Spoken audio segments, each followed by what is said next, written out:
দারুণ সুন্দর আম। এই আমের আমরা দেখে খুব মুগ্ধ হয়ে গেলাম।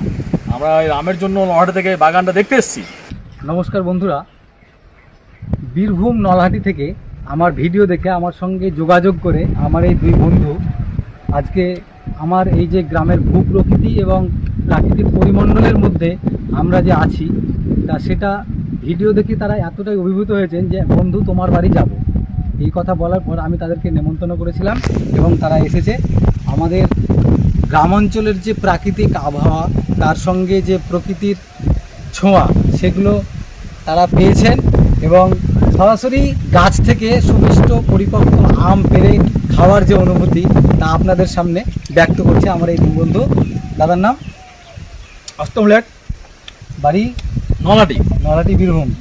অষ্টম দা এসছেন, আর এই পাশে আমার একটা দাদা, পুরো নামটা বলুন। শম্ভু চন্দ্র ভর। হ্যাঁ, নলহাটি, নিবাস নলহাটি, ওখান থেকে এসেছেন। তো আমার এই গ্রামে বা এই যে আপনাকে এই সমস্ত মাঠঘাট ঘুরে দেখালাম, তো তাতে কেমন অনুভূতি? যেতে ইচ্ছা হয় না, আপনারাও আসবেন, যেতে ইচ্ছা হবে না। আমার দিকে আসার পর তো আমি খুব মুগ্ধ। আপনারাও আসুন, দেখে যান এই মুর্শিদাবাদের মাটি। মানে একদম মনের সঙ্গে মাটির সঙ্গে মন মুগ্ধ হয়ে মিশে গেছে।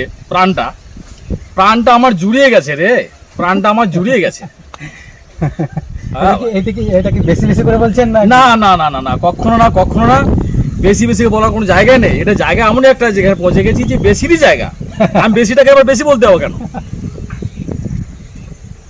যদি আমি ছোট জায়গা হয়তো বড় বলতে হবে, সেটা আলাদা জিনিস, কিন্তু এটা ন্যাচারালি দারুণ। এই যে আমের বাগান, এটা সাধারণত কোথায় দেখা যায়? বিশেষ করে আম বাগান বেশি, প্রচুর পরিমাণে ঘুরলাম ফিরলাম। এখানে গাছ আম পড়ছে, এই খাই গাছি, এই যে কালার, এই যে একদম ন্যাচারালি বাবা, এই যে ভগবানের কিভাবে সৃষ্টি করেছে, মানুষের জন্য সৃষ্টি করেছে, যে বছর একবার মানুষ পাবে, সে খাওয়ার পরে মনের ভিতরে দারুণ ফ্লেক্স আসছে। যেমন কথা বলছি, এগুলো আমরা পুরালাম, কথা বলতে বলতে গাছ থেকে পড়ছে, কোনটা গাছ থেকে আমরা সরাসরি ছাড়িয়ে নিচ্ছি। আরো পড়ে আছে গাছ পাকা আম, খাচ্ছি আর ঘুরে বেড়াচ্ছি। তাহলে আম খেয়ে শান্তি হলো তো? শান্তি। আচ্ছা, মন ভরে গেছে।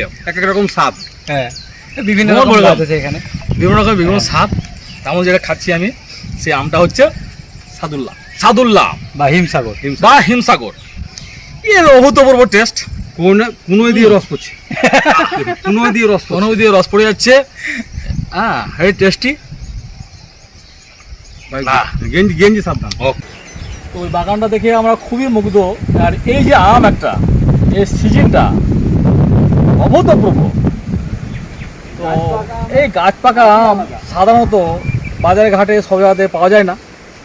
এখানে এসে দেখি গাছে কত আম, তার মধ্যে এই যে গাছগুলো পেকে আছে, এই যে একটা কালার ন্যাচারালি ভগবানের দেওয়া যেটা, সেটা খুব মনের ভিতর থেকে খুব একটা দারুণ একটা ফিলিংস আসছে যে নতুনভাবে নতুন বছর নতুন জিনিস আমরা পাচ্ছি, যা মুখে দেওয়ার মধ্যে যখন দেব, সেই জিনিসটা কতটা মনের মধ্যে আনন্দ আসবে, একটা ফিলিংস আমের যে একটা ইন্টারেস্টিং দারুণ।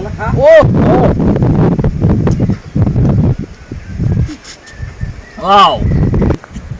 তাহলে আমার এলাকায় এসে আম খেতে কেমন লাগবে? তোমার এলাকাতে এসে আম খেয়ে আমার দারুণ লাগছে, দারুণ।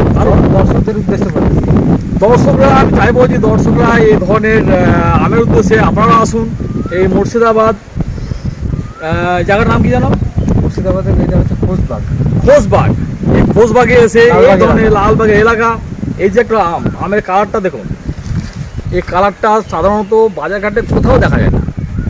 একমাত্র এই বাগান, আমের বাগান যেখানে আছে, তার নিচে দাঁড়িয়ে এই আম খাওয়ার সঙ্গে সঙ্গে এই যে একটা প্রাকৃতিক হাওয়া, যা শরীরকে শীতল করে তুলছে, এইগুলো একদম শরীরকে শীতল করে তুলছে। এই আম বাগানের একটা আমের হাওয়া দারুণ টেস্টিং, দারুণ। যেখানে কিন্তু আম বাগান এখনকার দিনে খুঁজে পাওয়া যায় না।